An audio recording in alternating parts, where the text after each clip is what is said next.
mga ka-warriors, good afternoon. Bukas, chemotherapy ko na and ano tayo ng what's in my bag for chemotherapy treatment session. Okay, let's go! First of all, syempre, kailangan natin ng mga documents. Kailangan natin ng mga documents. Hindi natin pwedeng makalimutan ng ating mga documents dahil napaka-importante nito. Dito nakasalalay ang lahat-lahat. And next natin ay syempre, ang rosary. Kailangan bago ang session, makapag-pray muna tayo kay Lord and magpasalamat. Syempre, huwag natin kakalimutan lagi kung saan na tayo pumunta ang rosary. At syempre, kailangan natin ng cellphone, pantanggal, init. Diba? Syempre, sa tagal natin nakaupo doon, kailangan natin ng panlibang. Diba? Ang cellphone natin. Syempre, kapag may mga kailangan tayo sa labas, ay iti-text natin o tatawagin natin yung mga kasama natin na nag-iintay sa atin sa labas. Diba? Kaya, cellphone. Ang next naman natin ay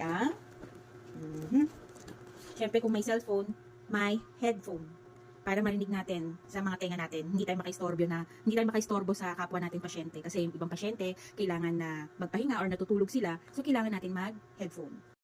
Katinko, syempre kapag sa tagal nating naghihintay doon, meron tayong katinko, kaagapay sa pagkahido o pagsusuka, katinko. Syempre, importante ang ating face mask. Hindi tayo papapasukin ng ospital kung walang face mask.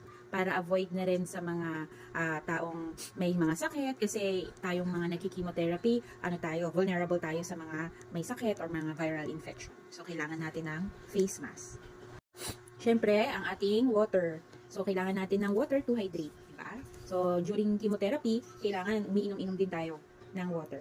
Hindi tayo kailangan na walang water sa ating session or treatment o kahit na basta may dala ka lang water. Importante to. Ang ating shawl. Sa sobrang lamig, sa chemotherapy room, kailangan natin ng shawl or jacket para iwas lamig. Siyempre, kung merong shawl, may bonnet like this. Para hindi tayo masyadong lamigin sa ating chemotherapy.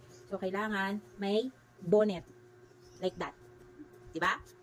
And then, ang ating labakara.